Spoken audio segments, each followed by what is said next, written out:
two, three.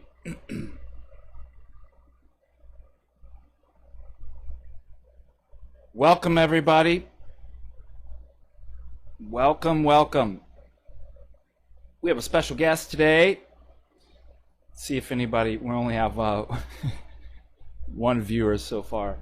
I should have given an announcement that I was going to do this, but I didn't actually know the time that I was going to do this live. Yes, 4 of you. Good job.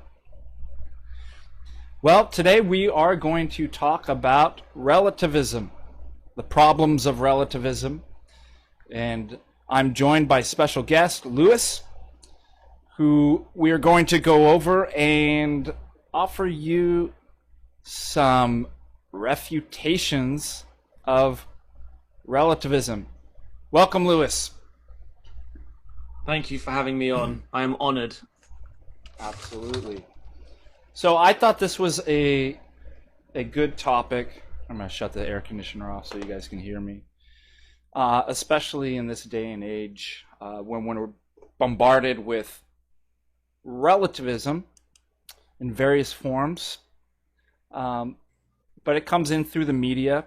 It's in our everyday life, people that we talk to, in our education systems.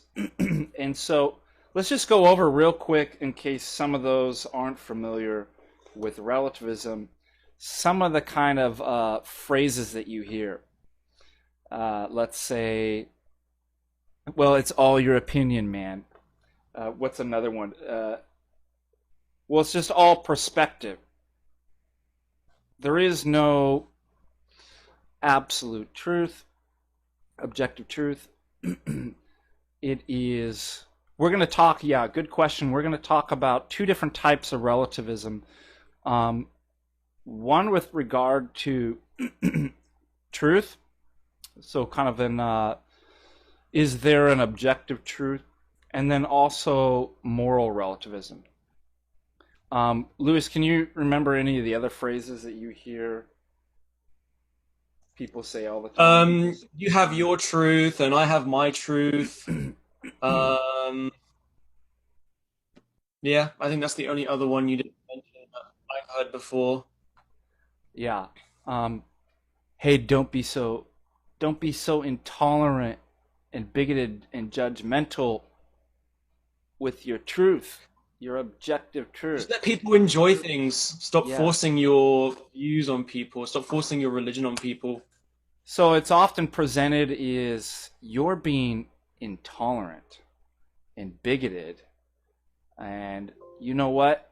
Everybody sees things their own way. For this person, this is true. And for this person, well, they have a different truth. And who am I to judge? Because I have my own personal truth. So that's typically the stuff that you'll hear. As far as media and cinema and music, it's do whatever you want. Do what makes you happy. And we're going to break down relativism into 2. We're going to be a bit nuanced with it. 2 positions. What we're going to call subjectivism, and then relativism, just generally construed. And we're going to talk about what those positions are, what problems there are, and why people typically have problems thinking through these issues when you provide critiques of relativism. Anything you wanted to add, Lewis, before we?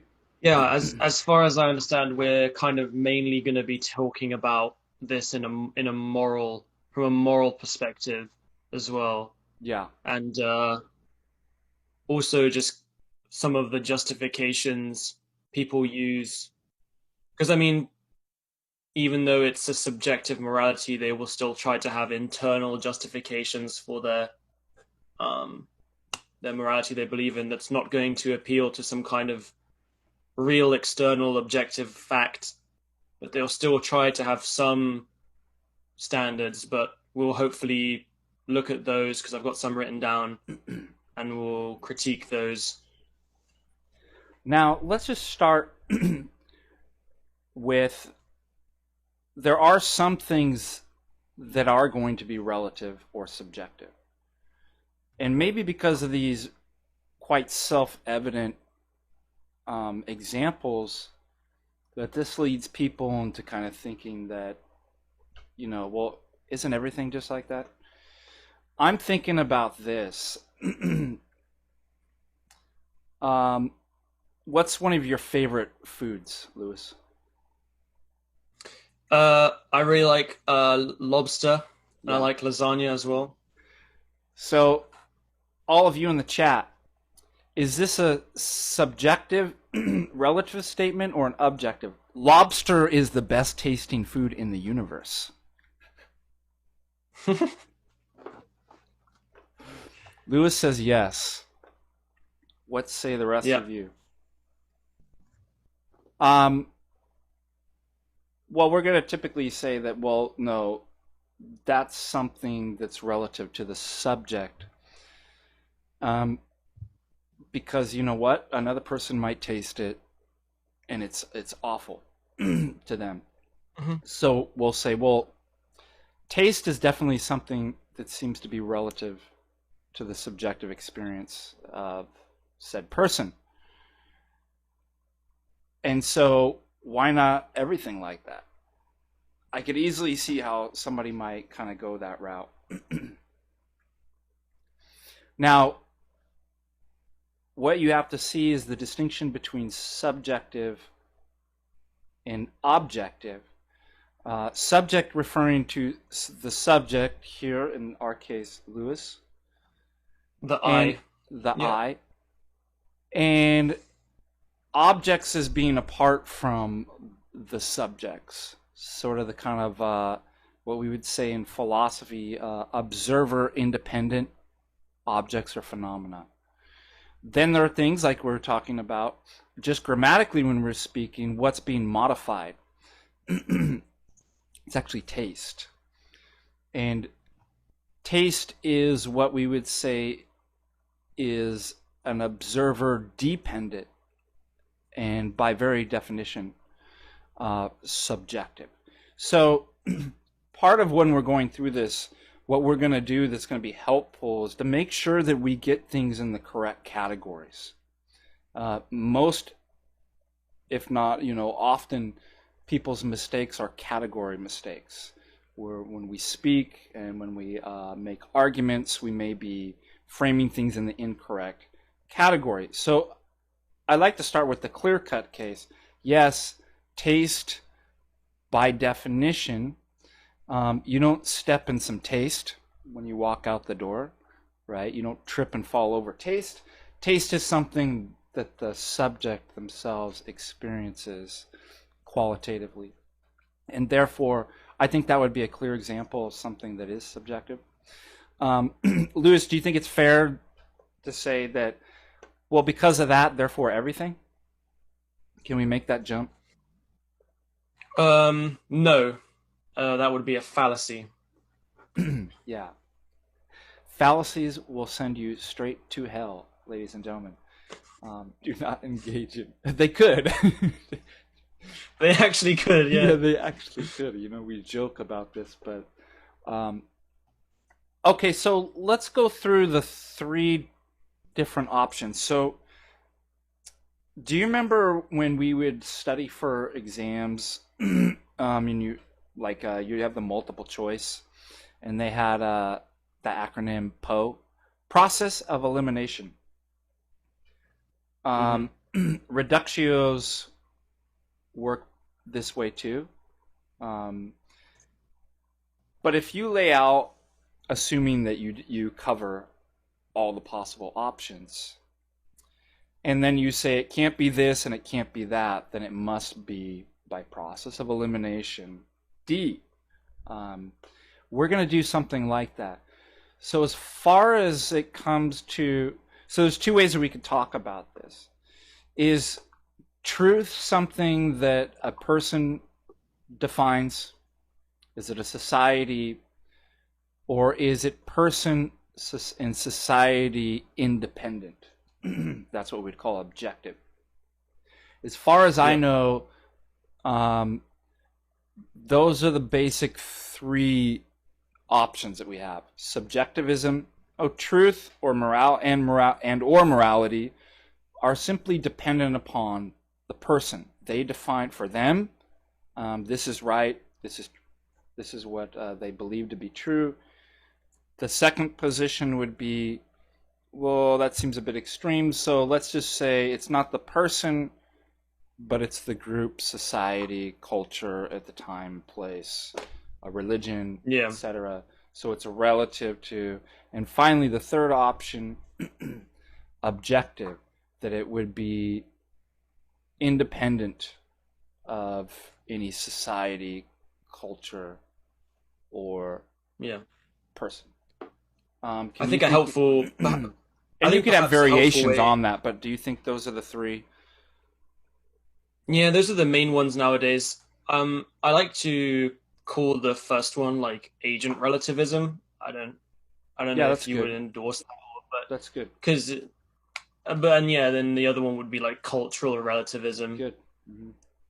Yeah, I like that. Yeah, but I think Um, those are the main ones we would encounter. I don't think, of course, there's kind of like there's other views on morality, like I don't know, like non-cognitivism or something like that, where you can just say that any moral statements don't really hold any true or false. They don't.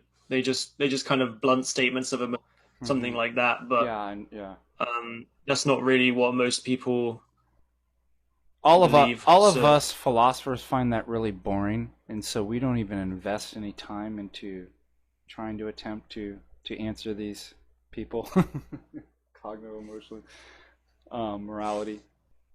By the way, that's a legitimate objection.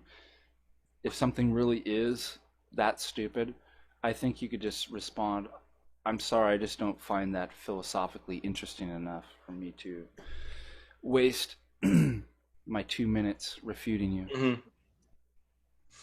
Yeah, one of the first things I'd say is that, and this isn't obviously like some kind of hard logical justification for objectivism, but I strongly believe that the burden of proof really is on the relativist to prove that relativism is true and not moral objectivism, because the way we experience moral facts, is very much like an objective experience. It's, what do we see nowadays? We see the BLM protests, everyone's saying police should not behave this way.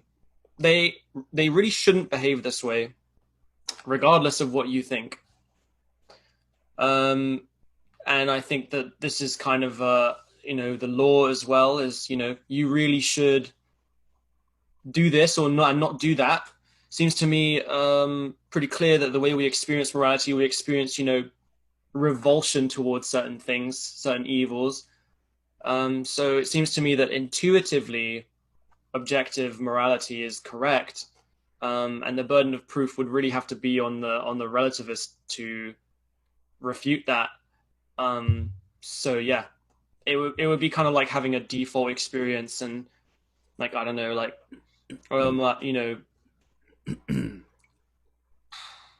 like I see this bottle in front of me, and someone were to just be like, yeah, well, no, but you know that would burden of proof would be on them to show me otherwise. I think in general, even just from an evidentialist perspective. So yeah, that's what I'd start off by saying. That reminds me of another kind of relativist phrase that you hear. Beauty's relative. Beauty is in the eye of the beholder, is typically the phrase that people will regurgitate, but they don't know the history of where that came from. That comes from Plato. And it's Plato didn't believe that beauty was relative. So maybe we should qualify. You might say, my attractions are relative. what I'm attracted to versus another person is probably going to be different.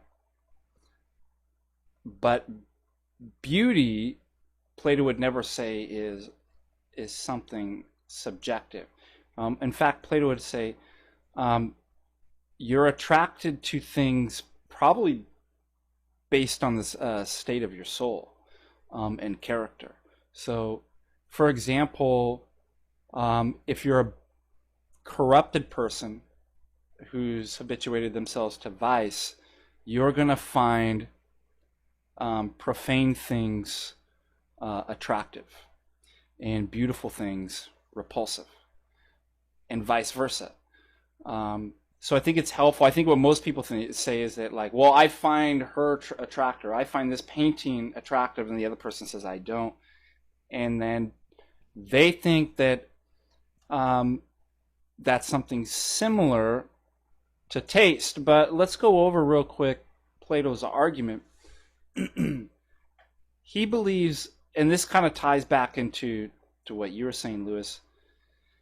So two people, this sounds like a joke, right? Two people walk into an art museum and look at a painting of I don't know, Caravaggio or something like that. Mona Lisa. Yeah, we'll do a. And one says, I find that beautiful. It's a really beautiful piece of art, and the other doesn't. And they're having a disagreement. And then the curator comes up and says, well, it's all just relative. It's the way you see it. Plato would respond, no. The very fact that they're having a conversation about whether it's beautiful or not means that they have an idea of beauty. What's in dispute, in other words, idea, eidos, a form. And forms are objective. You don't make up a form. They're transcendent and eternal according to Plato. And so they both have the idea of beauty. They're just having a disagreement whether that conforms to the idea of beauty. And there might be several factors in there that the person might be in a better position to actually make that. Just like if acquiring knowledge.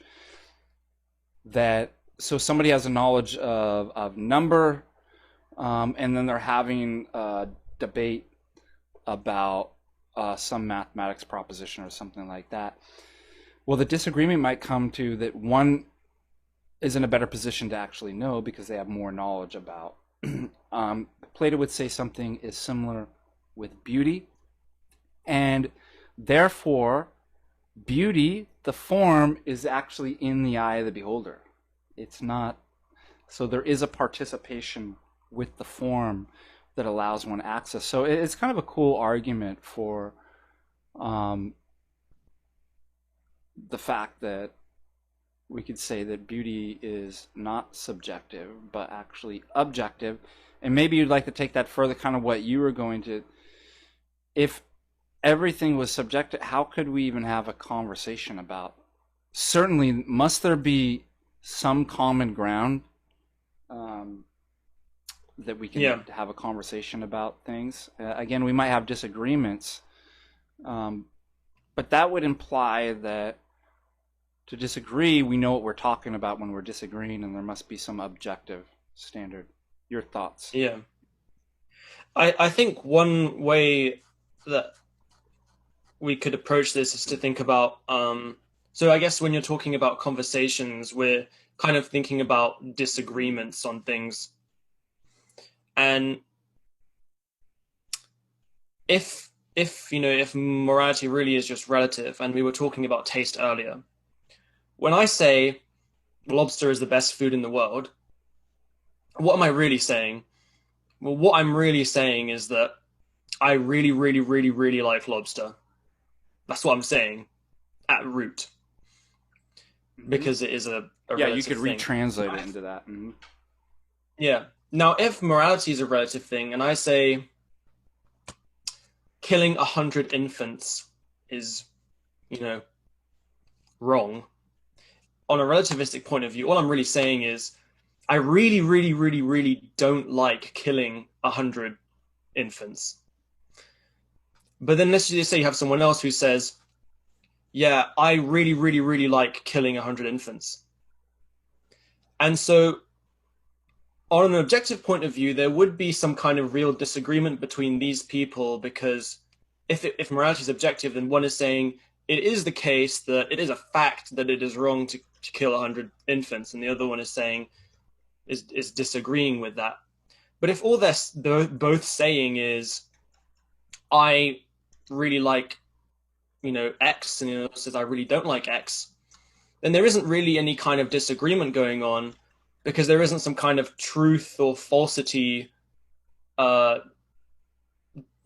disagreement or clash here because one is just Right. saying it's true that I like this, and the other one's saying it's not.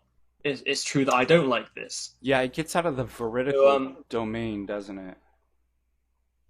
so I don't know if you what you think of that, but that's one thing. The impossibility of moral disagreement on this view. Yeah, Um, that's why we need to get to um, the categories that we're talking about because all of this is reminiscent of Descartes. Um, there's certain things that obviously for Descartes would be indubitable. Some of those are appearings or seemings. So let me see if I have an example of this candle is white. That's a veridical judgment about the reality of. Um, I may be incorrect about that. Um, if how should I put this in analytic? The statement the candle is white is true if and only if the candle is actually white. So I can make a statement and it doesn't end up being true. But watch this. The candle is appearing or seeming whitely to me. Um, now that moves you out of the domain of the veridical because there's nothing that could be false about that. Your seemings or your appearings are always your appearings and seemings.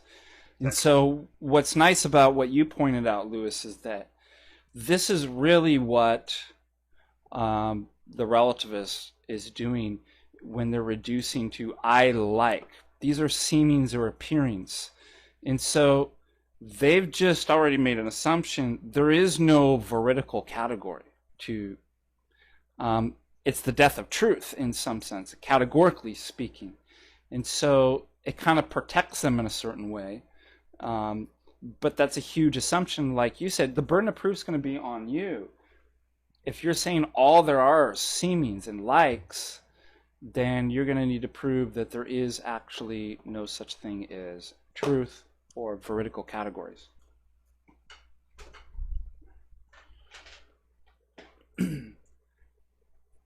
Now, let's just look at. Did you want to add anything to that?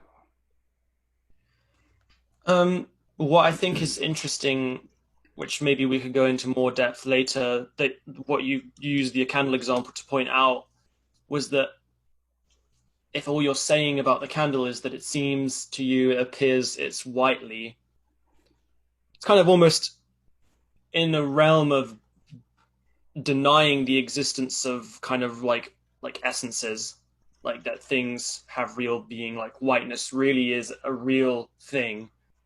And I think that denying essences, in my opinion, is going to be one of the things that lead to relativism. Mm-hmm. Um, and again, there's the assumptions one makes on these positions, and then there's the position itself. And I'd like to actually look at um, each of these positions, and we'll see that we're going to have some problems that end up being inconsistent. excuse me, logically inconsistent. So I'm just, Lewis, why don't you keep talking? I'm just going to write this up and see if I can get a slide for everybody. Yeah, no problem. I think another thing that's important to point out is because of this non-veridical aspect of the relativist talking about morality. Another thing which I don't know what you think about this, or what the audience thinks about this, is that, again, like I mentioned earlier, when two people just simply say, I like X, I don't like X, because that's pretty much what the morality statements boil down to. Because those statements are both true. So say James says, I think murder's wrong. What he's really saying on the relativist view is, I don't like murder. So James doesn't like murder, and then Susie, likes murder. Let's say she thinks murder's good. She says, I like murder. I'm just using this example. I'm not saying this is like across all cultures, but if that's what it boils down to, then one person saying James doesn't like murder, and Susie's saying James doesn't like murder, Susie likes murder. These are both true statements. And this is also one of the reasons I pointed out that it removes real moral disagreement. But I think the other thing which might be interesting to the audience, and you can make your mind up on this, is that it kind of makes them, each of those individuals, both infallible in their moral judgments, in the sense that they're not wrong when they make moral judgments. Because if they say, well, murder's wrong, and all they're saying is, I don't like murder, that's pretty much an infallible statement in a sense, because the individual knows, what they like and what they don't like. Right. So I thought that was something interesting as well. But you guys can make your minds up on that. But I think it seems to me a lot of hubris involved in thinking that all your moral judgments are infallible if you commit yourself to that position. Yeah. So again, what Lewis is saying is you can just remind people that, no, that's not true. It's what you like. Liking's different than what's true. And if you press somebody, part of the problem is that most people don't live the examined life. They don't introspect either upon themselves or their positions that they hold to.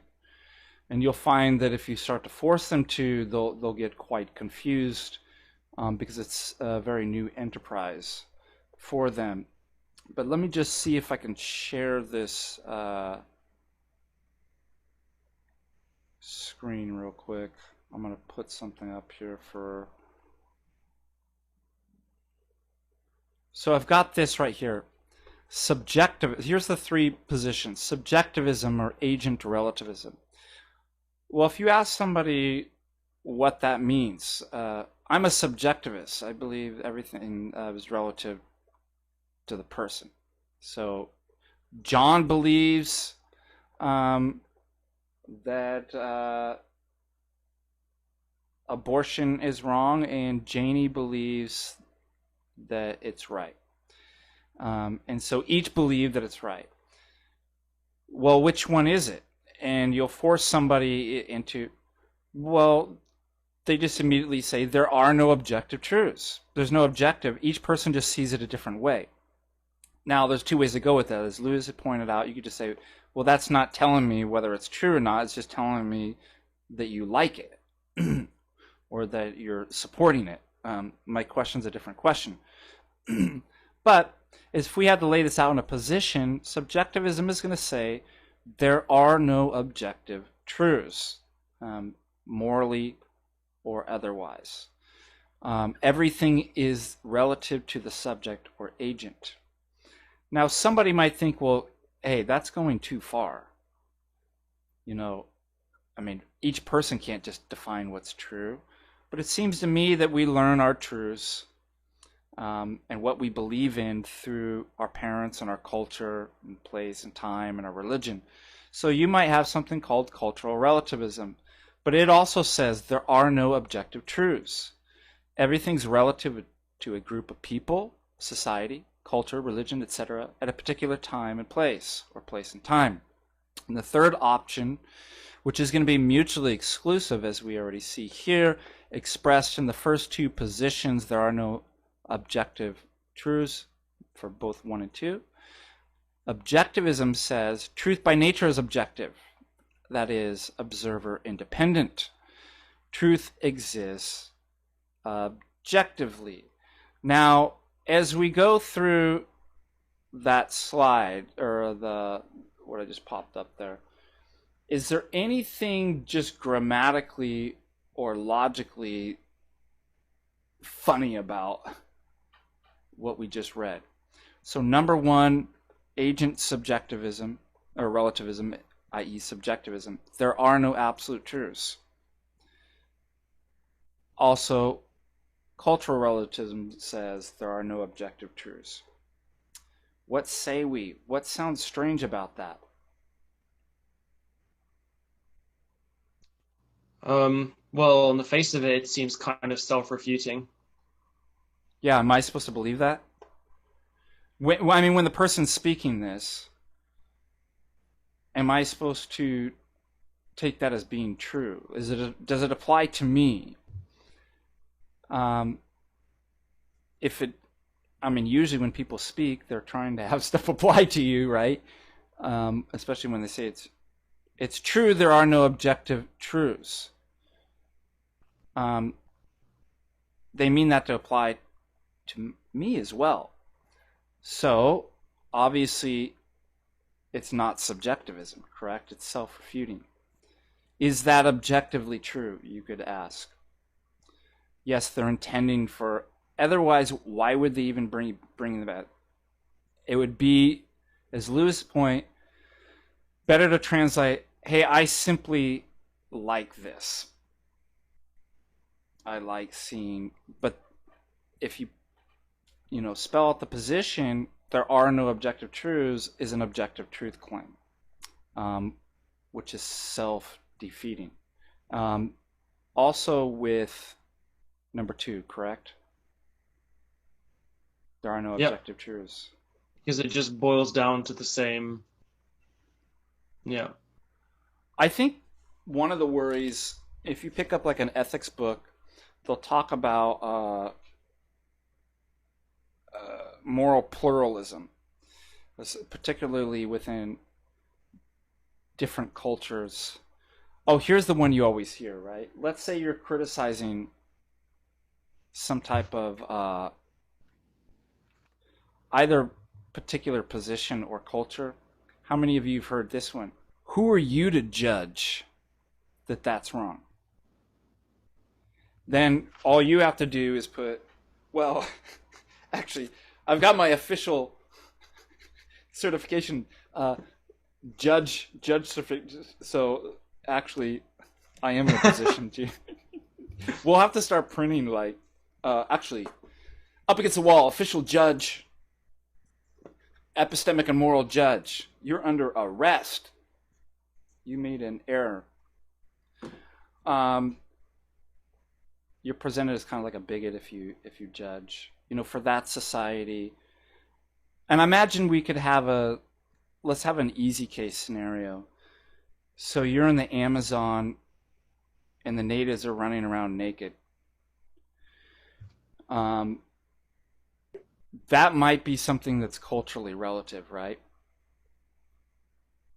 That given their community, you might not say, you know what? You're going to hell for not wearing Tommy Hilfiger up in this jungle. You need to put on your Western jeans. Yeah. You need to put on your jeans. Your Levi jeans. Buy our products. That would seem a bit strange. I think that's obviously counterintuitive. We would know that, and vice versa too. I've told my students this using this example. You can't run around the college. Well, maybe now you can, given the state of the country, but you can't run around the college naked, or around the city, and claim, hey, who are you to judge me? The Amazonians do. Well, because we have certain rules and cultural history and various things where it's extremely offensive. And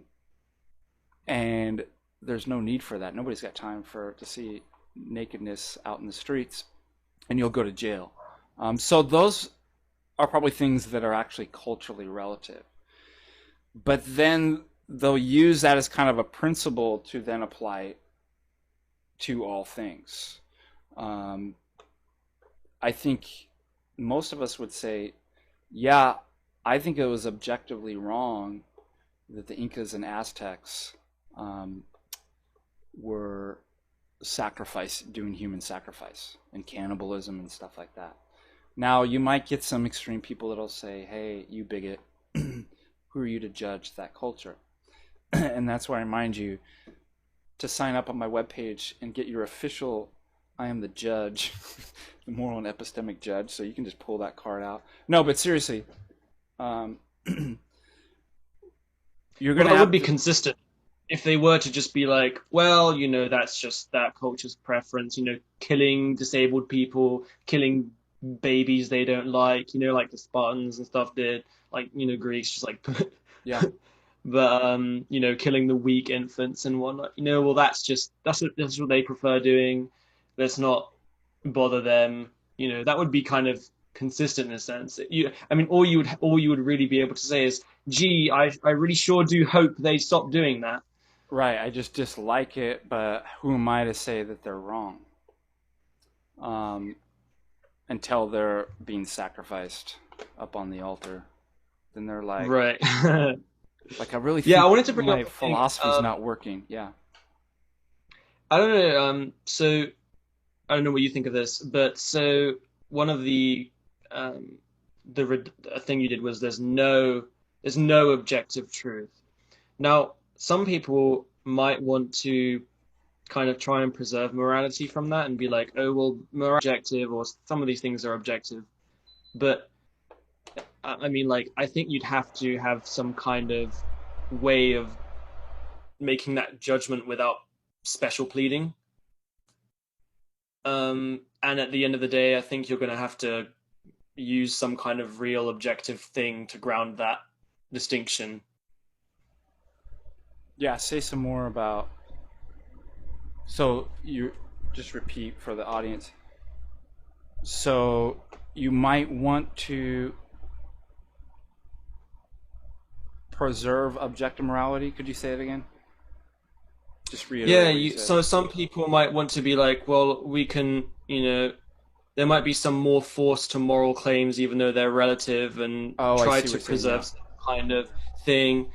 But then they're going to have to appeal to some kind of real objective thing to make that distinction, which I don't think can really exist on a kind of materialistic or worldview, which is where most of this kind of stuff comes from. Yeah, what's the best they can say? You're going to deny essences and final causes, then What's the best they can say? So let's say they want to commit to either subjectivism, agent relativism, or cultural relativism, but they want to say, as you'd pointed out, I don't know if I want to say there's no I don't want to go too far. I want to say that there's definitely a realm called morals and truth. What they're really going to want to do is establish a domain of normativity, that things actually might be more or less binding upon people. So yeah, there's some things that are binding, and yeah. So, but that's really going to be just fleshed out either in terms of just social preferences, or pragmatism or utilitarianism.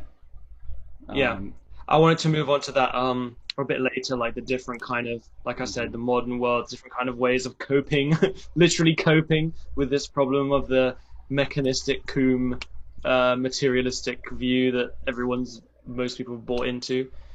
But one thing, kind of a transcendental critique as well of relativism, is that, I think it would destroy like epistemic normativity, if you know what I mean. Mm-hmm. Like, if we're having a debate even about morality itself, we kind of assume that you ought not commit logical fallacies, for example. And that would be like an epistemic duty, right? But I don't see how an epistemic duty doesn't fall into the realm of normativity or morals. Like, I don't see how you could extradite it from its moral implications. So it seems to me that if you're debating a relativist, you could literally just commit logical fallacies, and I don't see how they'd be able to call you out on that. Yeah, what are they? Um, What are they gonna say? I don't like it. yeah. And just the other last thing on the relativism is the reality of moral progress, I think. So nowadays everyone thinks, well, yeah, you know, it was a progress now that we've banned slavery, for example. Like that's a thing, that's a big thing today. Is like tearing down all the statues of the people who were involved in slavery. We can judge them, we can look down on them. Even Hmm. relativism is. um, Yeah, that's but kind of we've made funny. real progress. And I think that relativism kind of destroys the concept of like moral progress or moral convergence, um, for precisely the aforementioned reasons. I mean, if there is no if there is no kind of end or good or real, if there's no real good that you're aiming towards, how can you have moral progress? How can you be progressive? It doesn't really make sense. Yeah, what does the right side of history even mean? Right. Like, doesn't that isn't there some sort of standard for? By the way, I found a great quote for you guys. Um, how many are like Hillary Putnam? In his Beyond the Fact Value Dichotomy. Listen to this. By the way, is that air conditioner too loud for you guys?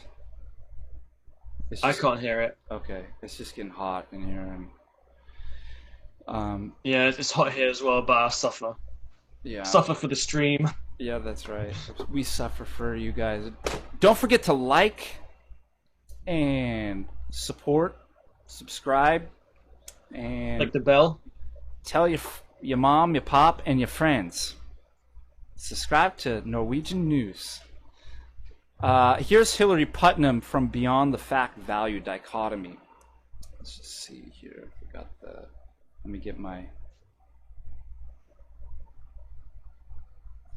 He states, if we say that it's a fact that acceptance of a given statement or theory is justified relative to the standards of culture A, then we are treating being the standard of a culture and according with the standard of a culture as something objective, something itself not relative to the standards of this or that culture. Or we had better be, for otherwise we fall at once into the self-refuting relativism of Protagoras. Like Protagoras, we abandon all distinction between right and thinking one is right. So how cool is that quote? The very fact that you say something's justified relative to that culture means you're already appealing to an objective.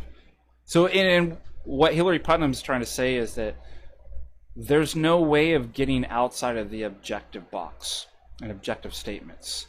Even when you state subjectivism or agent relativism or cultural relativism, you're already making objective statements. You're already holding certain things, the way that you act, even, and we haven't even got into that. One, we're just right in talking about the veridical and factual claims, but there's the whole other part of the conversation. People just don't act like that. People act as if there's actually an objective, and therefore you have another sort of kind of inconsistency that you're saying one thing out of your mouth and doing just the opposite in your life. And that's another type of inconsistency. So not only is the position internally and logically inconsistent, it's practically inconsistent too. Nobody lives that way. So that's another argument for us to consider. Yeah, I think on this whole thing of like nobody living that way, I think one thing that kind of interests me is, I know you're interested in this as well, is the vegan movement. Now, on the vegan account, I know they would say that human beings aren't, identical in the sense of animals, like they don't have exactly the same value. But there's still enough value for animals to start giving them like rights and stuff. But Yeah, then that's what they think. it kind of confuses me, because if there is still a distinction between humans and animals, then why don't why don't we hold animals to like a moral praise or blame system? I bring this up in my class all the time. If you don't think, if you attribute rights, as soon as you start talking about rights language and stuff like that, so even if you admit that human beings aren't completely identical to animals, as soon as you give them rights, you put them within the moral domain. Why aren't we having doggy and kitty courts? Why aren't we sentencing our animals to like imprisonment and stuff like that? Yeah. Now you may speak anthropomorphically and say bad kitty, bad dog, or something like that, but we know that that's not literally true. Yeah, you would have to have the kind of hubris to enforce a justice system on these different animals. We have different kind of moralities. You could say, like, like an ant doesn't really experience, doesn't have the same kind of rights and wrongs as, say, like a dog does, or whatever. You would kind of have to, as the rational, you know self divinizing man, impose, into the natural order, unnaturally, artificially, like a justice system. Yeah. And that, I think, is really kind of truly like an unlivable thing to do. But that's just kind of like a side note I thought would have been interesting to bring up. And vice versa too, because there are people that would simply just equate human beings as being, let's say, essentially the same as all the rest of the animals. There might be differences, but in essence, there's nothing uniquely special or more about. Then the converse would be, because we're not sending Leo the lion to prison for chasing down and mauling the zebra, then why are we putting, if they're just operating on instinct and we're just animals, why are we putting people in prison for killing and chewing and eating people up? Jeffrey Dahmer. Why is Jeffrey Dahmer bad? Actually, Jeffrey Dahmer made that argument to people who he knew were kind of materialistic Darwinians. He's like, wait a minute. Wait, how are you sentencing me that I'm wrong? Like, on your own paradigm, like, how is that wrong? How is that any different? And he had a point against them. I'm not saying his point was great. He had a great point against those kinds of paradigms. Mm-hmm, mm-hmm.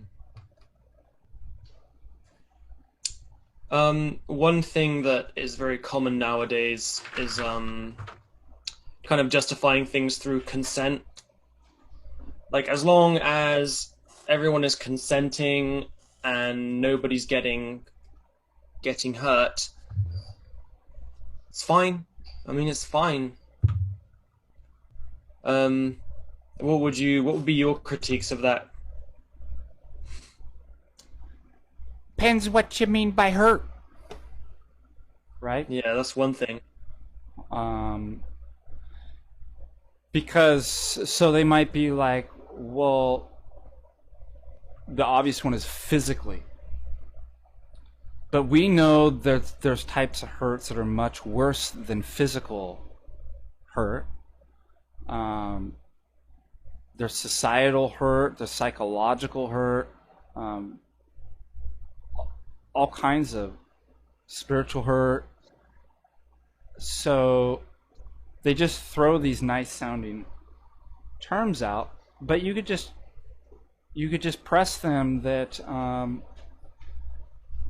that's just ad hoc, like where you got to support. You can just throw that out, like, why is that? So we might all feel that. So when we're doing arguments in philosophy, what we're asking for is justification. So oftentimes this comes up, Lewis, you've seen this, where let's say we're arguing with some evangelical Protestant. Now, we might agree on things. There's a lot of things that we disagree with. Well, one of them is the 27 books of the New Testament, right? And so what I notice sometimes is when we start questioning them, like, well, how do you, because they'll just assert as it's true, just like the principle that you said too, as long as you're not hurting anybody. Well, we both actually might believe that. But then we switch gears and we ask in terms of justification, how do you know that? From your worldview and your assumptions, how do you know that those are the books of the apostle, that they're true, they're authoritative, especially when they're spurious ones? And typically what you'll get is, what, are you denying the New Testament? This is ridiculous. It's like, no, you're not getting it. We're saying, I don't think you have the justifications to make the assertion. So likewise, I could anticipate a similar response that, well, what, you think it's good to hurt people? No, we might be in agreement on, yeah, you shouldn't do things that hurt people. Now, again, we're going to have to define what hurt. It's too ambiguous of a term. But we're taking a meta-analysis in terms of justification. Yeah, but how do you justify that from your position? So that's typically the 2 points that I would make. Clear up and define your term, what you mean by hurt. Justify that, and then we can talk. Yeah, I think that even the liberal would be forced to. Well, I've pushed some in debate some liberals using this question, especially on debates about, same-sex unions and stuff like that. They'll say, well, look, they're not hurting anyone, and they're consenting and everything, so it's fine. But then I will say, okay, well, what if you have two consenting adults who are biologically related closely? They're not hurting anyone. And it's like, oh, well, they might conceive and da da da. And it's like, okay, but let's just say they're both sterile, just like a same-sex couple. I've managed to force a lot of them to just be like, well, I don't like it, but I guess that should be legal then. I mean, people don't like the whole bringing up the pedophilia and stuff like that. And they'll say they're not the same. But again, why we bring up, you want to use examples where you would find somebody would definitely disagree with. So they're very clear that most people would stand against something like that. Obviously, you don't want to go to hey, let me pull out this really convoluted example that everybody has a different opinion. It's like, that's going to help your argument. But there's an analogy. What's an analogy? Analogy is two things that are different but share something in virtue of being alike in some way. Typically a principle. And one of the reasons why pedantry or pedophilia is brought up is an objection is, that they may not like, that they don't like that. They think that there's something morally, but you're trying to get them in the terms of justification of their own position. And yeah. Look, if your principle of justification is, well, as long as you don't hurt anybody, then the cases that you don't want to ascribe to, you're going to have to if you're going to be consistent. Now, typically they'll say, well, it's against the law, or they don't know. Well, you're just assuming that's something bad, right? That for what is it? Well, the age of consent isn't, the child doesn't, they're not capable of making that decision. Well, are they capable of making a decision to have a lollipop or something like that? Or so you already have a presupposition that there's something morally wrong with that, but that's not allowed if the principle is simply, well, as long as you're not doing any harm. So that's typically why we would want to go to those examples too. But I'd also like to ask the question,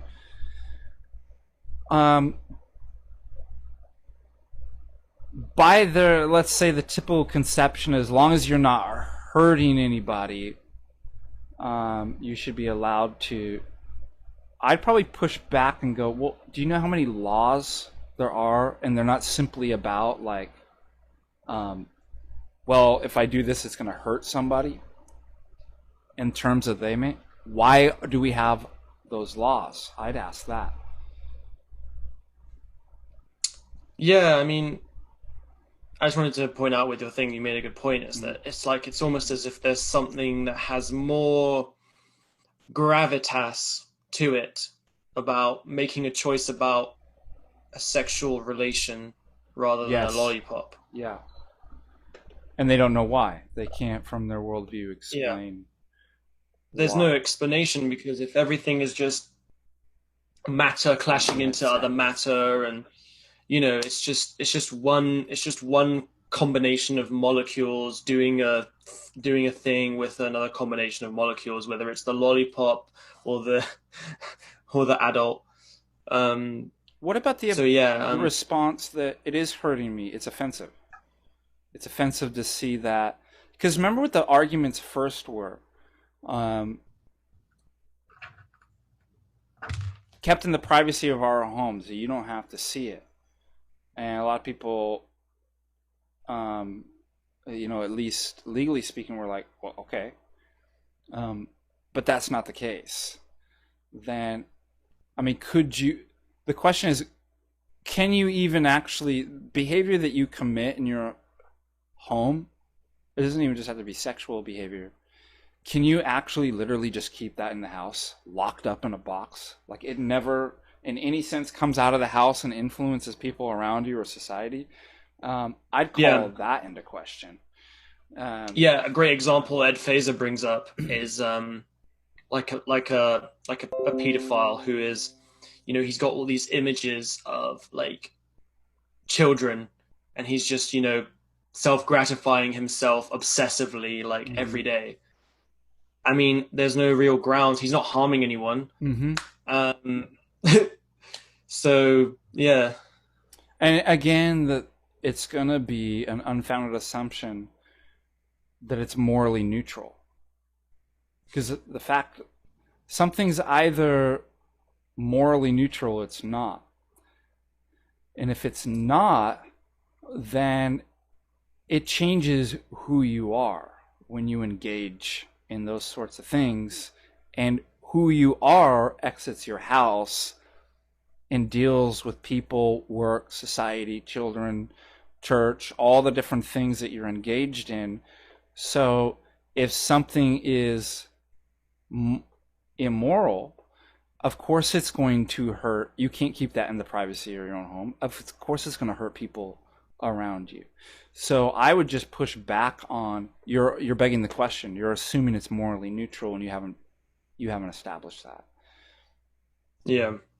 Can the individual hurt himself as well? That's another question. I mean, like, can we make, I mean, I don't think the relativist can, but it makes sense to say, well, the individual can hurt himself, and you can make a moral judgment about that. Like, you can't, I mean, it's just intuitively wrong for, someone to just lop off his own limbs as like some kind of political statement or expression. I mean, well, this is an issue that comes in, I mean, this is an issue that comes up in biomedical ethics, right?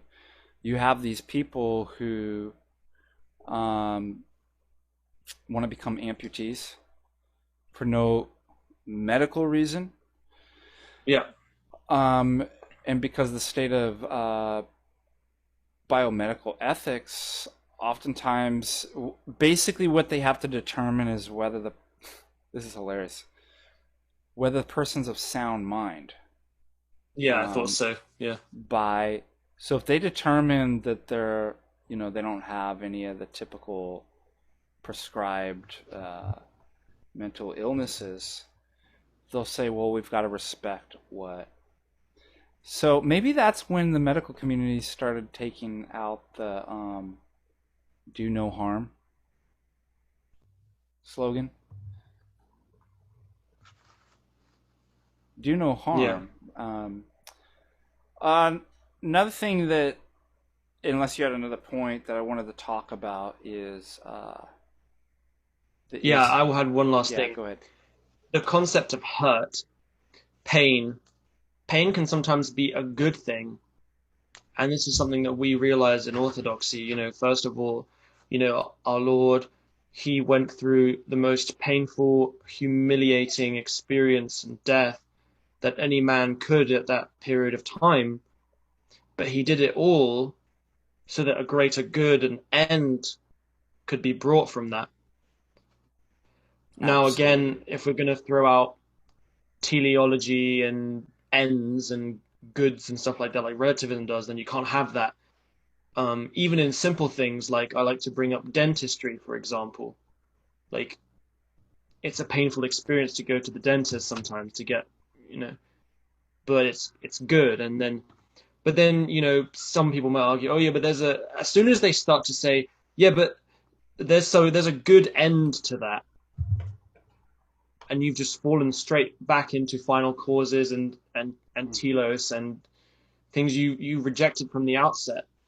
Things that if you accept now, you're going to have to hold on to a much more conservative view of morality, um, and cede to objectivism, I think.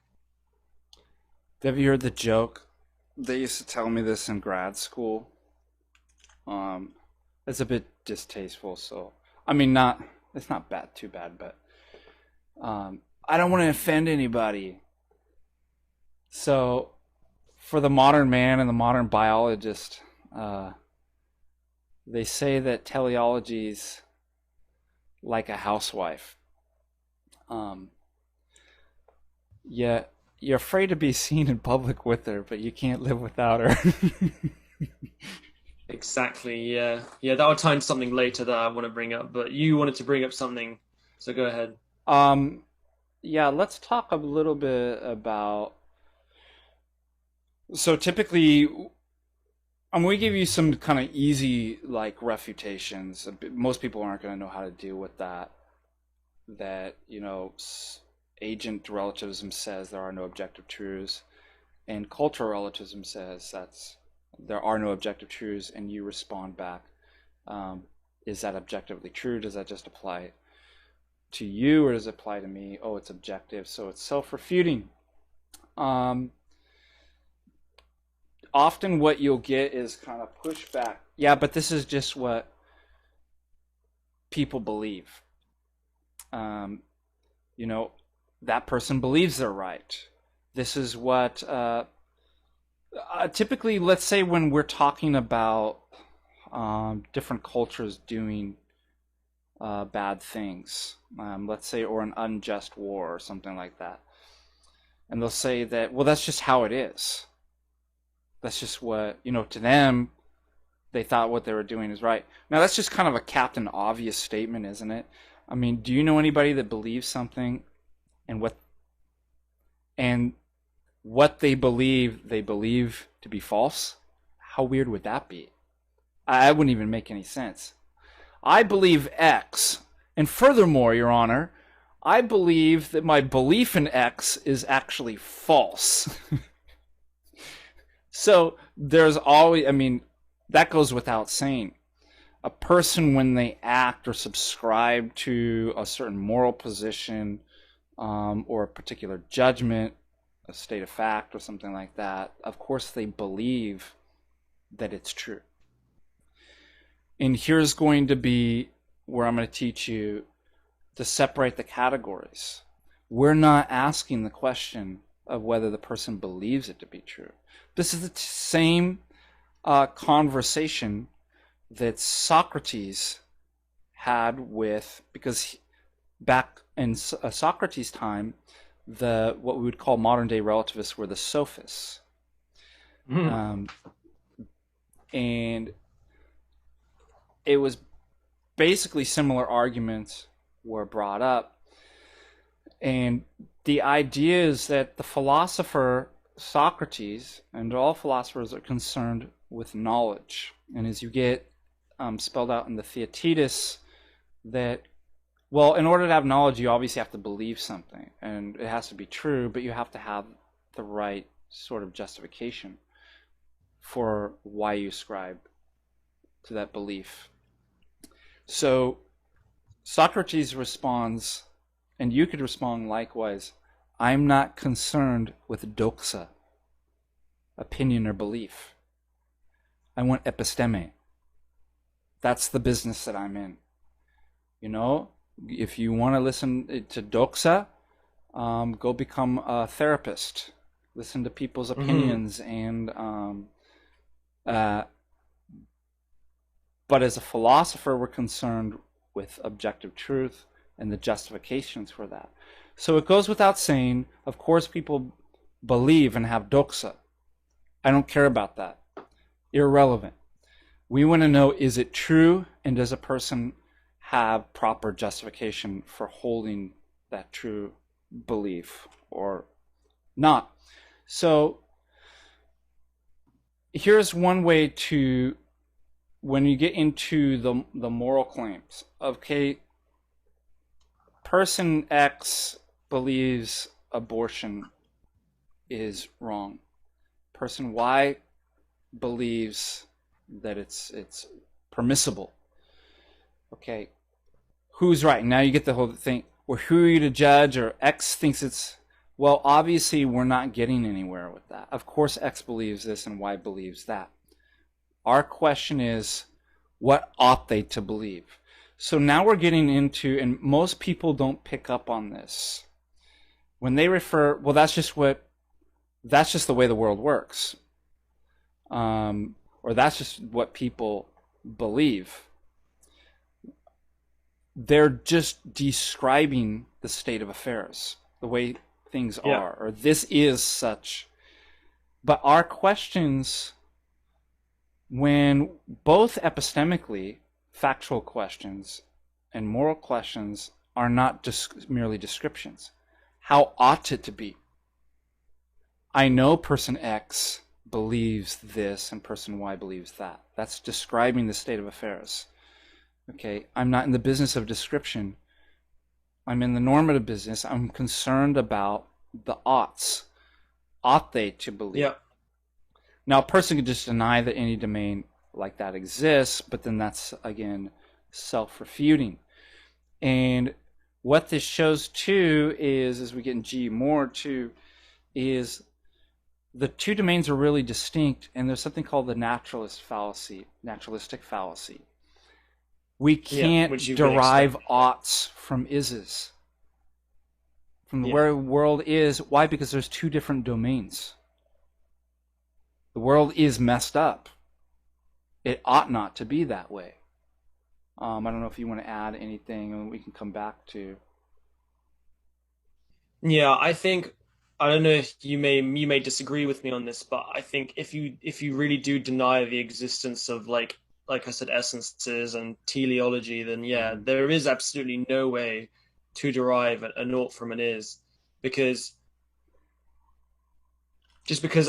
it is the case that I don't like murder doesn't mean that you ought not to murder. There's a real gap there. And trying to think of how to get it across other than just simply the brute fact of it, but I don't think I really can. I mean, just because something because just because something is a certain way doesn't mean it ought to be that way. Mm-hmm. You could kind of use this on certain things, like just because just because it is the case that giving a plant water makes the plant grow doesn't mean you ought to water the plant. Plus, it's self-refuting. You can just return back and be like, um, "Why are you disagreeing with me? Why are you telling me ought I not to believe this? I mean, isn't this just what I believe?" Um, Yeah. so it becomes really it becomes really strange about like why are you even engaging in. It reminds me of a story of my friend. He he found these black Hebrew Israelites um, preaching on the street corner, and he actually engaged. And so they were going to say that the typical things that Christ was actually um, genetically black and stuff like that. And so my friends stumped him and said, "All right, I'll give you that. Then what?" And they were like, "I don't know. I didn't think about that far ahead."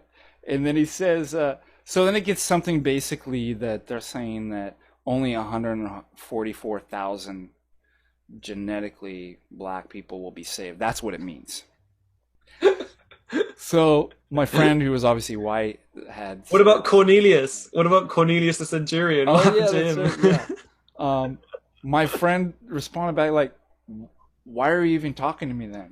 Like, why are you trying? What are you trying to convince me of? Like, aren't I Yeah, like? exactly. Don't you?" And so there's something similar. I thought that was a funny story though. And the black Hebrew Israelite was like, "I don't know, man. That's a good point." And they just parted ways. That look, I mean, if you're holding to this principle um, that everything's relative and subjective, there are no oughts, and you're just giving descriptions. You're at the descriptive realm. Then why are you having a dispute about somebody for being wrong? Don't you believe that they shouldn't hold that view? And so now they're in the exact domain that they said they weren't going to commit to, which is Exactly. self-justification. Um, I Yeah. think another good point too is that, and I'll let you make a few more points, but I think our last topic will be the practical dangers of relativism. This Mm. isn't just an intellectual exercise, but as they say, I, ideas have consequences and bad ideas have bad consequences. Yeah. Um, I want to mention a couple of things which may kind of gloss over some of the things we've spoken about.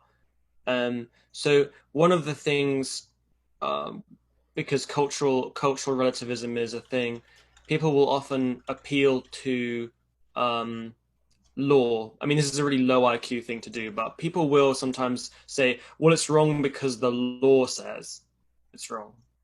Mm-hmm. Or, I mean, we could even put this in terms of the culture saying it's wrong if you're, because we live in democratic societies nowadays, and what the culture thinks should be illegal is usually also what's actually illegal. So, anyway, um, there's a few problems with this. First of all, that means that these things can change, and this happens with agent relativism as well. But it means that one day, rape could be wrong, and then the next day, we could all decide, well, there might be some benefit to, uh, you know, so that's one problem. Another thing I ask when people try to appeal to law is I say, okay, so if we're both teleported to an island in the remote nowhere where there's no laws, can I just have my way with you? Robinson Crusoe's Island. Yeah, exactly. Yeah, Yeah. yeah. I like Um, your point. Just change the law then. If that's if that's what the conversation's about, then that would just encourage me. Well, then I'll just change the law. yeah. Or if let's say Nazi Germany had completely overtaken the world and enforced like a universal morality, in law, you wouldn't really have a grounds to say that's wrong if you've made law and culture your kind of your maxim for determining what you think's right or wrong. Um, so yeah, a few problems with that, I think. Um, and the other thing I wanted to bring up, which I thought maybe we could talk about just a little bit before moving on to the practical issues, is like hedonism, like the justification on the basis of like pleasure. Um, and there is and I'll segue into practicality when I've spoken about this just for a little bit. And well, I'll let you add some things, and then I'll talk about a practical thing, which I think you might find interesting. You might have a take on this. So some people will say, well, what's good is what causes the most amount of pleasure, but the least amount of pain. Now, there was two arguments I was talking to you about last night. One of them is, well, what if we had this machine, say, like a vat, and you just exist in this liquid, kind of like Matrix thing, where you like plugged in, and that machine just causes you to permanently, for the rest of your existence, experience this maximal pleasure, like this mega pleasure, and no pain, and you're just sheltered from all pain. Then would it be morally wrong for all humans to just hook themselves up to these machines for the rest of their lives? And you could even bring in the issue of antinatalism and stuff like that, if you know about that. Like, what if none of these people have had kids? Would that would be really like maximal pleasure, because you're not bringing in more people to suffer, or maybe you're bringing in more people to experience the maximum pleasure. Who knows? But yeah, that's one thing and I think it just intuitively, there's something as human beings, we experience pain and we make mistakes, and there's something about that's almost the ability to bring courage or virtue or grow in virtue and nobility out of bad experiences is just I think intuitively to most of us better than just being in this permanent pleasure machine. And the other thing is, well, how would you determine, how would you quantify what constitutes as maximum pleasure? So like, Yeah. is one person having mega pleasure, is that quantitatively more pleasure than like 100 people having a moderate amount of pleasure? So there's no real way to quantify this, and it all just kind of becomes a little bit penumbral to the idea. Well, wasn't this the whole critique of Bentham's hedonic calculus? Is it just got so absurd? It's like, well, wait a minute. How are you going to figure this out and quantify? It's not like you can measure this kind of stuff and have a device. Mm-hmm. And so in terms of unless you have anything to add to that, like in the theory, I'd like to mention a practical aspect of this hedonic thing. As far as theory, I would just add that, and this will probably segue into the practicality, that if you had pleasure your whole life, if you were the author of your own life, if you could actually write every like negative thing out of it, do you know what your state of character would become? You'd become a sociopath. Like, in other words, you can have no character development or moral character development without the struggle. So yeah, I'd say the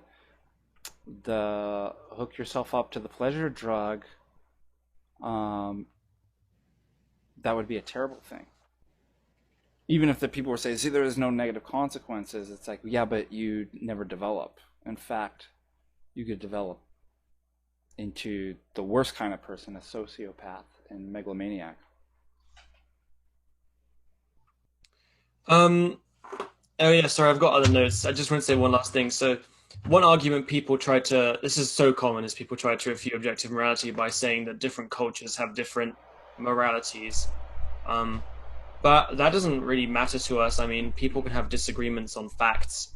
And the other thing is that usually usually the disagreements between cultures are about certain things. Like usually when a culture justifies killing a whole genociding, it's usually based on some kind of justification, like oh those they're not fully human, or they're not real persons, or something like that. But if they did perhaps think that they were humans and persons, then they would think it's wrong to kill or to genocide those people. So there's just in the end a disagreement about facts, I think. Unless you have anything to add to that, I'll gladly move on to just an interesting practical point.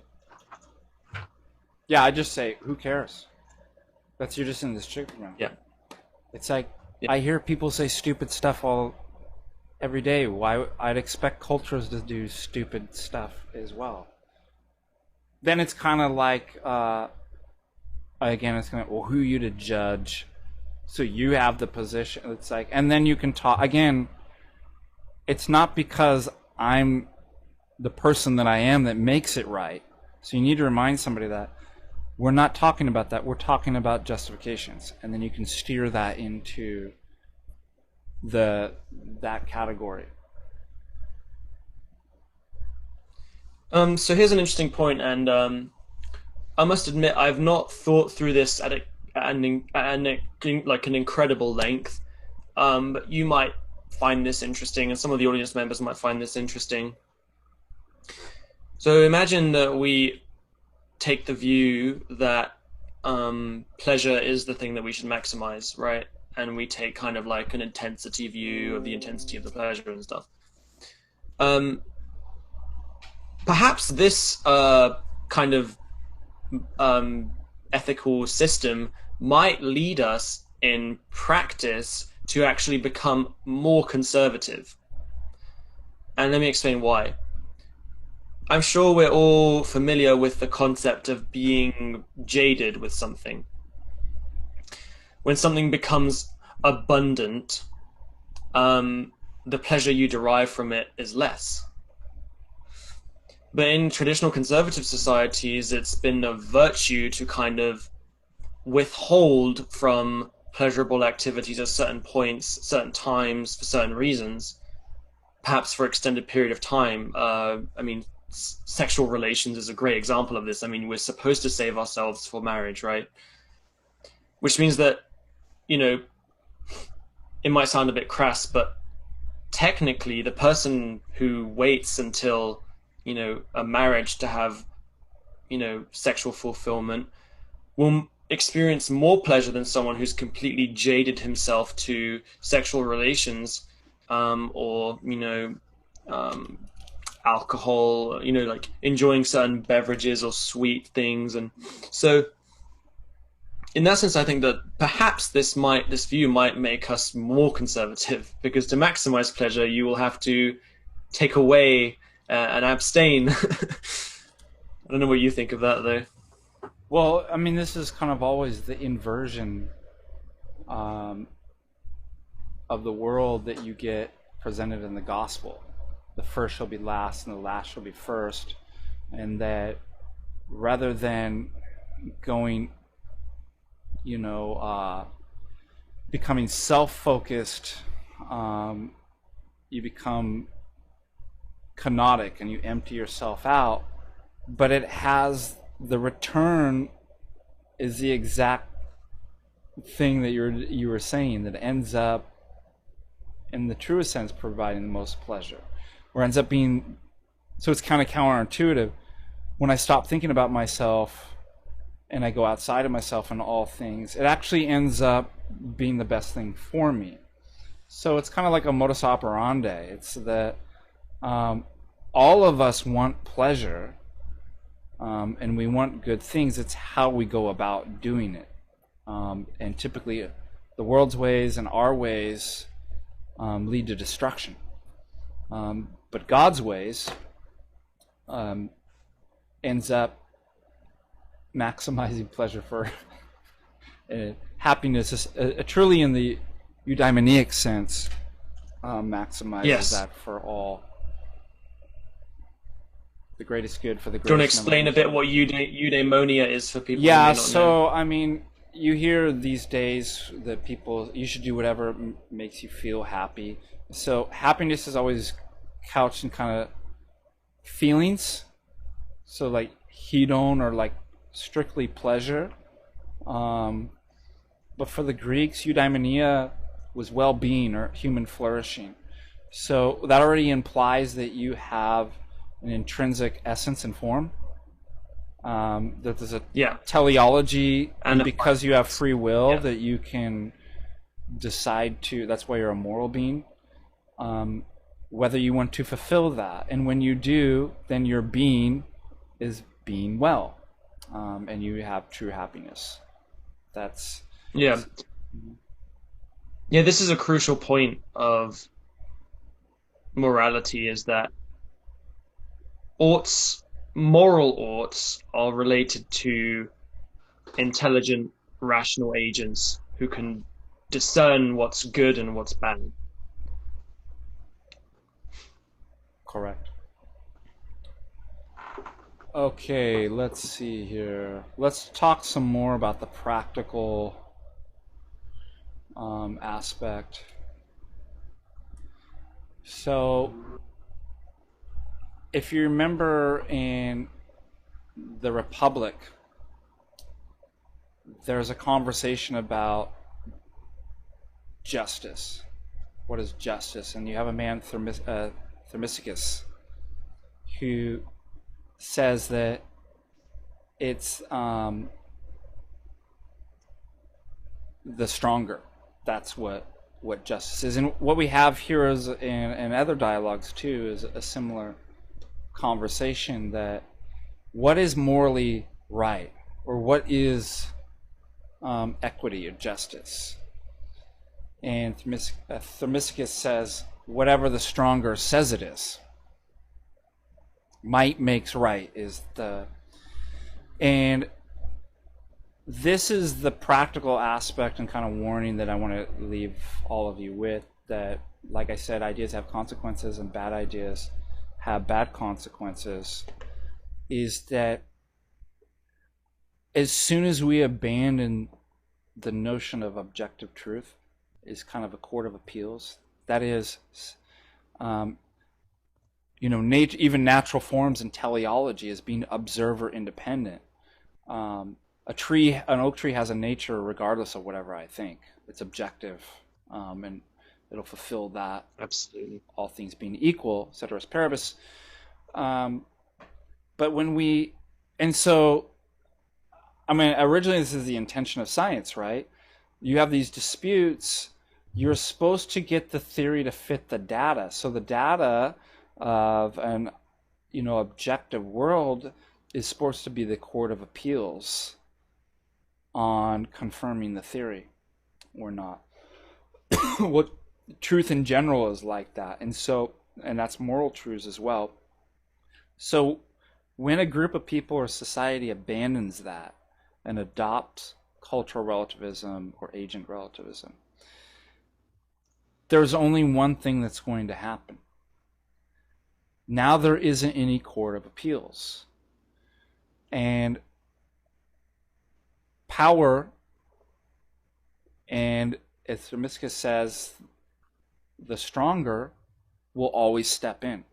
Because there is nothing, it's just, and really it's sad because at that point we're taking away the one aspect of our humanity and we're reducing ourselves to beasts. Beasts don't give themselves arguments and appeal to principles, and they fight it out, and that's why we don't ascribe morality to the animal kingdom. And I think as a society, this is what's happened. I don't always like to quote Roman Catholics, but I think this makes the point. So if you remember Pope John Paul II, and he was from Poland, and he was speaking to the Polish people, and he asked, like, what is 2 + 2 equal? And somebody yelled out in the crowd, like, whatever the communist says it equals. And he says, no, unless it's 2 + 2 = 4 and always equals 4, the Polish people will never be free. Why? Because you will always have the stronger. And I think this is what we're seeing today. We live in a relativist society where people have been pushing all. Now they don't act consistently, right?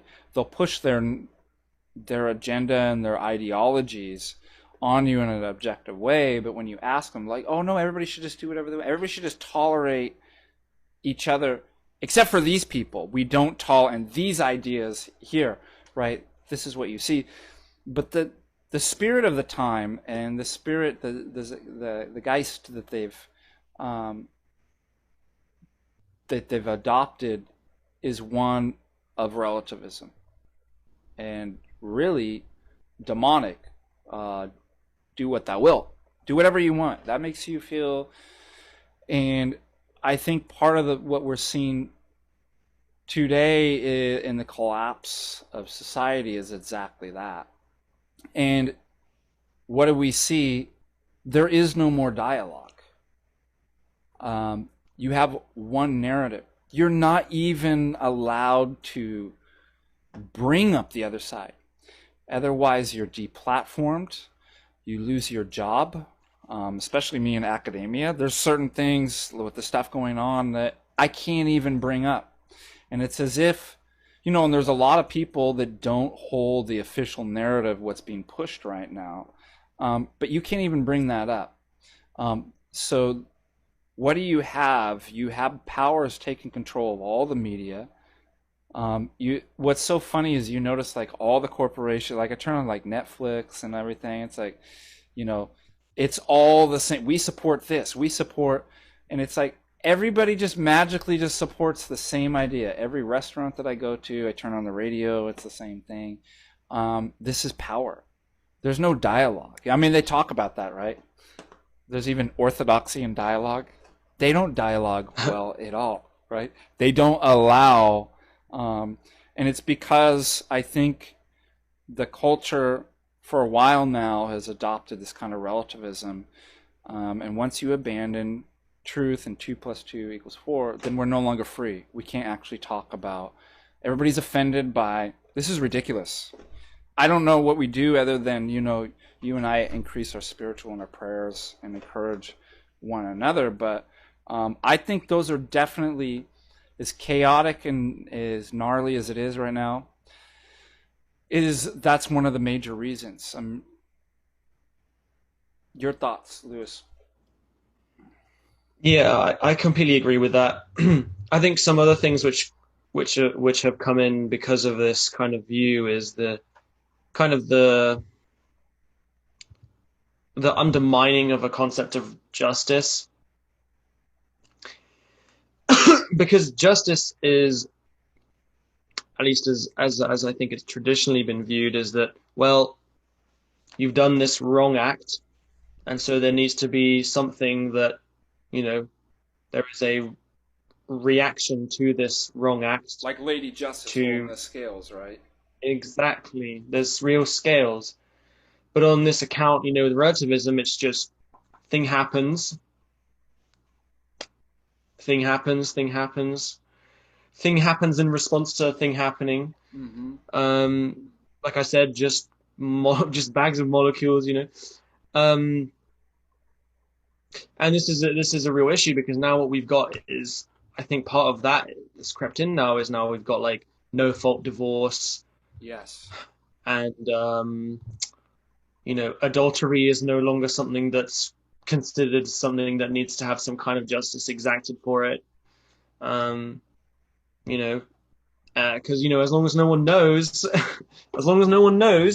right, it's not hurting anyone. right. And yeah, this, like you mentioned, tolerance as well. This idea of tolerance is also self-refuting, because the whole point of tolerance is that it's something that's supposed to be in place for a short amount of time until the thing that was causing you problems is gone, right?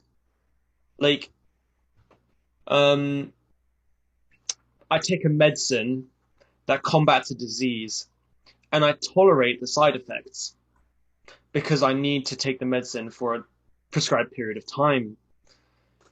Yes. But having tolerance is this kind of like maxim virtue that just kind of goes on ad infinitum. we get lots of problems. It doesn't make sense, first of all. And secondly, and I know this is kind of like seen as a refutation of the argument, but like, what do you do about the intolerant? Yeah. Well, if it's a maxim, surely you'd have to tolerate the intolerant, even though it's self-defeating. And I know a lot of liberals and, think that that's kind of like, oh, look, see, look, well, we can't tolerate the intolerant because that wouldn't make any sense. So we have to, we can't tolerate the intolerant. We have to remove the intolerant. But then it's like, no, I mean, that's just kind of showing that the principle of tolerance itself needs to be put into question. Um, and I think another thing is this relativism is really bound up with this mechanistic, materialistic view of the world. Like there's no other way that it can really arise. And yeah, I mean, like you mentioned, the denial of teleology, the denial of uh, you know, the tree really having a form and um, things like that. It's impossible to get away from. I mean, we have to change if we wanted to be really consistent. We would really have to change the entire way we speak. Mm-hmm. Like you couldn't even say something like, "It's really good that you went out and bought some bread for that man who's starving on the streets." You'd have to say something like, "The molecules in my brain react together in such a way that there's some oxytocin that's being released, or that when you go out and you spend some money on bread, and do you know what I mean? Like, Yep. if we wanted to be accurate in the way we talk, we would have to do this complete rejigging. It just doesn't make sense. You'd have to remove all kind of notions of ends or goods or purposes or anything And what's like that. funny is like the more sophisticated kind of materialists will just say, well, this is just bad habit. We fall Yeah, into, well, if it's bad habit, then like you said, Lewis, why don't you start doing some practices that would break those bad habits? One would be switching your language. The other thing would, stop trying to act in moral ways. Um, so you know that they don't really believe this stuff. It's like I always say too that there are no atheists. I think this is a line from Bonson. There's just people who say God doesn't exist. Um, it's similar. It's like you don't believe this stuff. Okay, you're trying to convince yourself, and your life is proof of the fact and the way that you live, and that you're not consistent, nor do you even try to be. Um, Shows your cards, you fool. yeah. I mean, even on a more fundamental point, like there is no form of an atheist. It's just It's there's a no privation. thingness or It's a privation. but yeah, but also the fact that yeah, I mean, it really does just so reductionist. It's like yeah, it just reduces down to there's people who Mhm. vibrate their vocal cords and sound something we call sound, is emitted, and that's that. Well, great stream. Should we look? I don't think we got any super chats. I know you guys are poor, but I wonder if there was any. You're monetized. Cool. Yeah, but they're gonna take 30% anyways. It is Yeah, kind of it's cringe. so somebody asked who Lewis is. So Lewis is, I mean, you're one of the council of how should we say the one of our I always say resident theologians. We have like a council within the Council of Orthobros, right? That we've got David, Lewis. Um, Looks like we may have Bo on the council, right? We're gonna have to vote on that. But it looks like Bo's doing pretty good. Of course, Jay, um, Snack. Sneck. Mm-hmm. Um, so we're the usual suspects. And again, Lewis is very talented. What I love about all you guys is that you all have your specific talents and you're able to add. And I think when we work together, it really works well. We all have our kind of niches and stuff like that. And I appreciate, We instantiate beauty. yeah, it's like, um, what was it reminds me of like some stupid cartoon with like the powers combined. Um, Voltron? Captain Planet. Doesn't Voltron have something like that? Yeah, Captain he's Planet? the like made up of multiple robots. Yeah. Yeah, that'll be. We are the Council of Voltron. Uh, let's see. Yeah, I am back.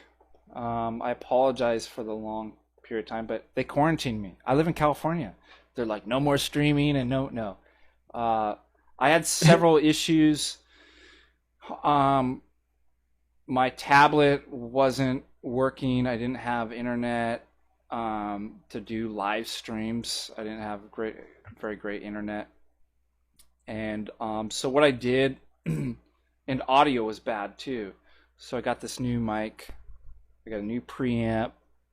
I've got a new camera, a new computer, and new high internet speed. So I'm back. I can finally do um, live streams again. And I helped you fix your Zoom. Yeah, and Lewis helped me fix the Zoom. So we're taking a while to get on here. We're originally going to do it on Skype, but we couldn't switch the windows. So would have just had you would have just seen Lewis, which is fine by me. But Lewis is like, nope, better get the Zoom working. So Not that important. yeah. So blessings, all of you. We're gonna have more videos. Feel free to leave comments on various topics that you would like. But I thought this was an important one. Obviously, there's some topics that might be relevant today that given my secular position, I really can't talk about without getting in trouble. So I apologize for that. But there's other people who'll talk about it. I don't have to talk about it. Don't forget to say your prayers. And what else, Lewis? Anything else you want to shout outs? Yeah. Can I just plug Mhm. the Real Med White? Yes, I please. do a podcast with him. It Yeah, seems to that's right. I be forgot to now announce every that. Forgive me. Yeah, um Lewis and Dave are doing a new podcast together. It's good. There's going to be a lot more of that. we literally just talk about anything and we interact with the chat a lot. So Yeah, it should be fun. um And then I think we had up to like 40 some. If we did it later, I think we'd probably get. But I've got to get some works done. So we had the. yeah, and it's midnight for me, Yeah, so that's right. as well. All right, guys. Blessings of the Lord to you all, and be good, be objective, both in your reasoning and your morality. And with that, farewell. Bye. God bless. End stream. I'm still live, but I'm going to end.